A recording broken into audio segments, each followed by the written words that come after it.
미국 입장에서는 중국을 관리하는데 아주 손쉽게 타격을 줄 수 있는 하나의 카드가 된다는 거죠.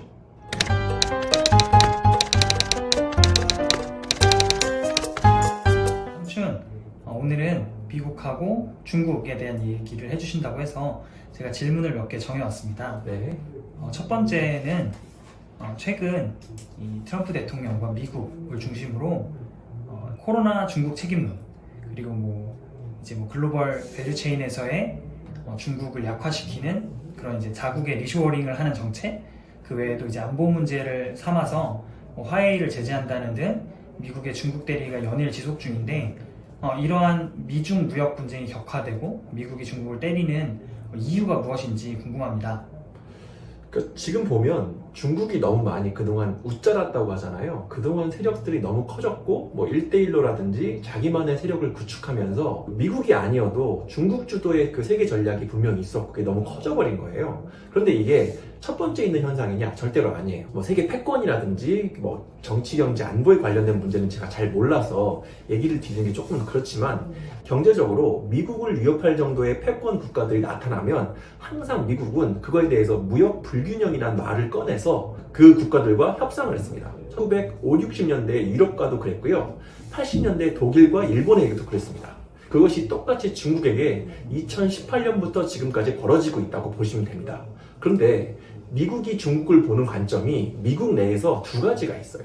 좀 재밌는 부분인데, 오바마 대통령이 2008년도 금융위기를 넣으면서 중국을 어떻게 생각했냐면, 자기들은 첨단 산업들, 3차 산업과 4차 산업으로 넘어가야 되는 첨단 산업들을 담당해야 되는데 1차 산업과 2차 산업을 담당해줄 파트너로 중국을 생각했고 그걸 맡겼던 거예요. 그런데 그 과정 동안, 그 10년 동안 중국이 엄청나게 커져버린 거죠. 이렇게 맡겨놓은 상태에서 미국은 엄청난 성공을 거뒀어요. 3차 산업과 4차 산업에서 엄청난 고부가치 산업들을 잃었고 그 10년 동안 경제 호황을 잃었던 건 맞는데, 미국 내에도 노동자들이 있었겠죠. 그때 러스트벨트에 있는 그 산업을 담당했던 노동자들이라든지 그 1차 산업에 농산품을 담당했던 노동자들이 분명 있을 텐데, 이 사람들의 불만이 계속 쌓였던 겁니다.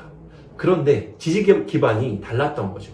트럼프가 주로 그 2016년 대선에서 공략했던 부분이 바로 이 부분이에요. 당신들이 오바마의 정책들 때문에 중국에게 일자리를 다 뺏겨서 그만큼 못 살게 됐다. 가난하게 됐다. 그것들이 학력이 낮고 소득이 적은 백인층들이었던 거죠.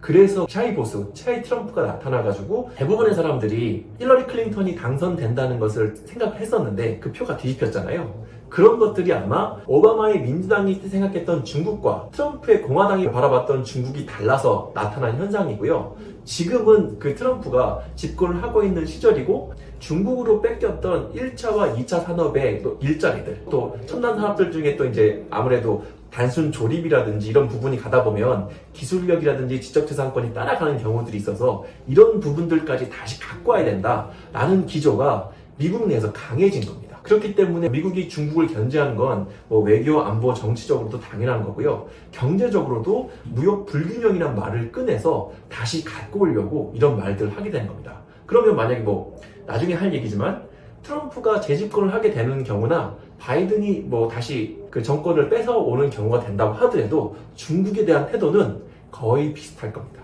요거는 제가 뒤에서 또 말씀을 드릴게요.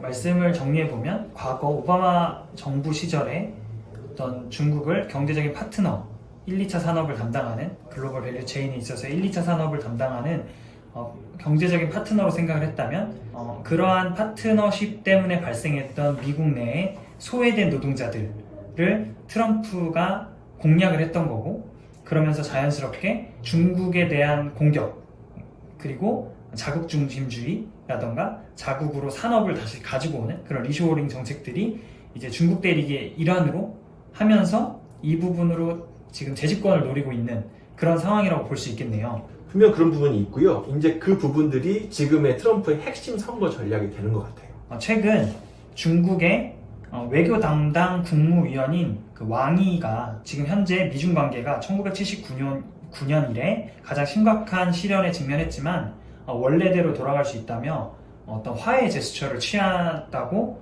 중국 언론에서 보도가 나왔습니다.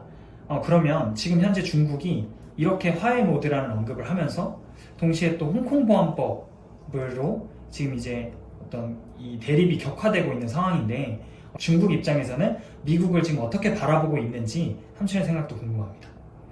글쎄, 저는 그 미국을 넘어설 나라는 우리가 살고 있는 이 세기 내에서는 없다고 생각을 해요. 중국도 어느 순간에 타협을 해야 되고 자기 갖고 있는 걸 내놔야 되는데 최대한 뺏기지 않고 시간을 끌어보려고 한 전략이지 미국을 넘어설 수 있다고 내부적으로 판단을 하고 있지는 않을 거예요. 정말로 우리가 미국을 넘어설 수 있어서 그 세계 최고의 강대국이 되겠다라는 생각은 하지는 않을 거예요.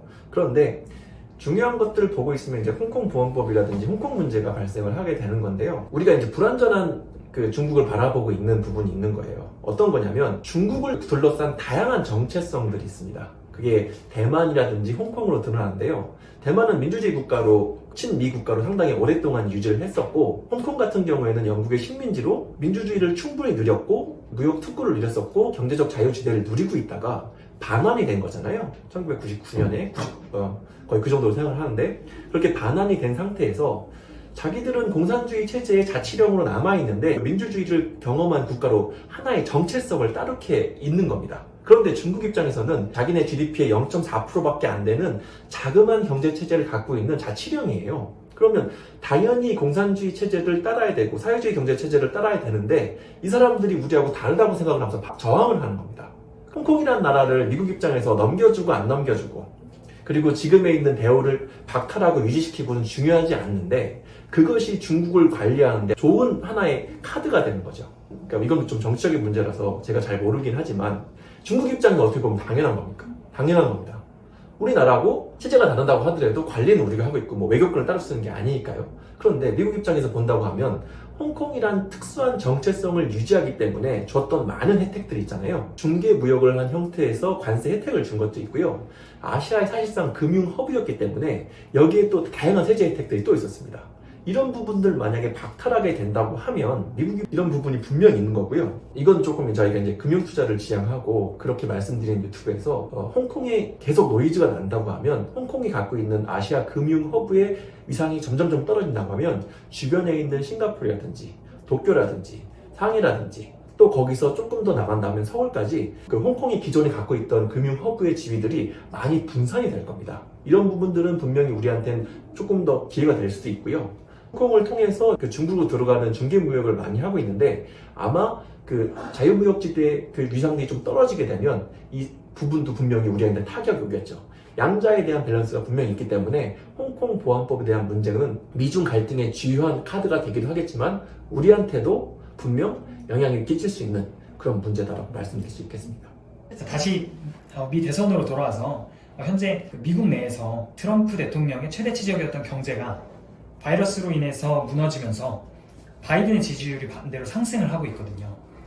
물론 이제 선거 결과가 어떻게 될지는 모르지만 공화당이 집권했을 때 그리고 민주당이 집권했을 때 이렇게 각각 이러한 집권당으로 인해서 증시에 어떤 영향을 줄 수 있을지 궁금합니다. 제가 정치 전문가는 절대 아니지만 바이든이라는 사람을 이번 3월 사태 때문에 가장 피해를 본 사람 중에 하나예요. 왜 그러냐면 11월에 대선인데 3월 사태로 인해서 이 사람은 자기 선거운동을 해본 적이 없었거든요. 그런데 이제 7월이 되고 선거가 임박해 오자마자 7월이 되면서 이제 미 대선이 달아오르기 시작하는데 자기가 낼 수 있는 첫 번째 목소리가 나왔습니다. 그게 뭐였냐면 주주 자본주의에 대한 종말 를 고한다라는 말을 최근에 했거든요. 이 말이 상당히 어떻게 보면 트럼프와 대척점을 처음으로 세운 공식적인 레토릭일 수가 있는데요. 보통 보게 되면 트럼프가 주장하는 것은 수치가 딱 보여지고 아주 명쾌하게 되는 주식시장, 사상 최고치까지 올랐던 다우존스, 또 그리고 지금 나스닥이 더 좋죠. 또 아니면 실업률이라든지 각종 경기 지표들이 항상 트럼프의 치적이었는데 여기에 항상 깔려있던 게 뭐냐면 28%였던 법인세를 21%까지 떨어뜨리면서 경기가 활성화됐다 이런 것들이 기저에 깔려 있었습니다.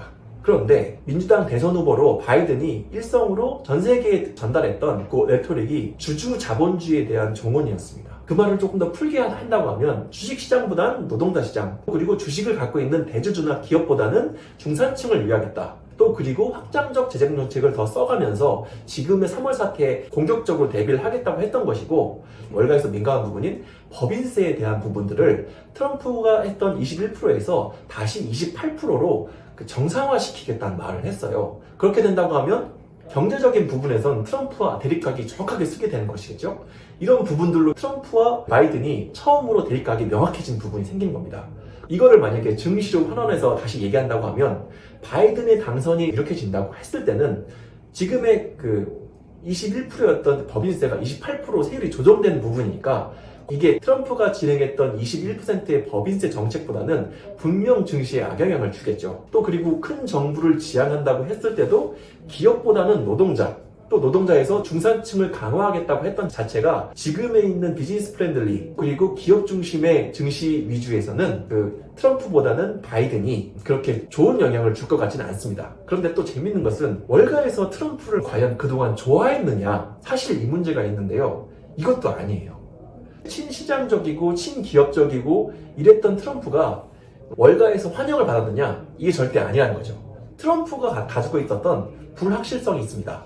아주 그 즉흥적으로 트윗을 해서 4년 동안 엄청난 변동성을 만들어냈거든요. 월가나 증시라든지 제일 싫어하는 부분이 뭐냐면 호황도 아니고 불황도 아닙니다. 불확실성이 가장 싫어하는 부분인데요.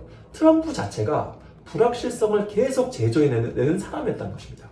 그렇기 때문에 자기는 증시라든지 경제라든지 이런 수치를 잘 내왔던 부분이 분명히 있었지만 경제 주체들은 이 트럼프를 계속 피곤해해왔다. 이 부분도 말씀드릴게요.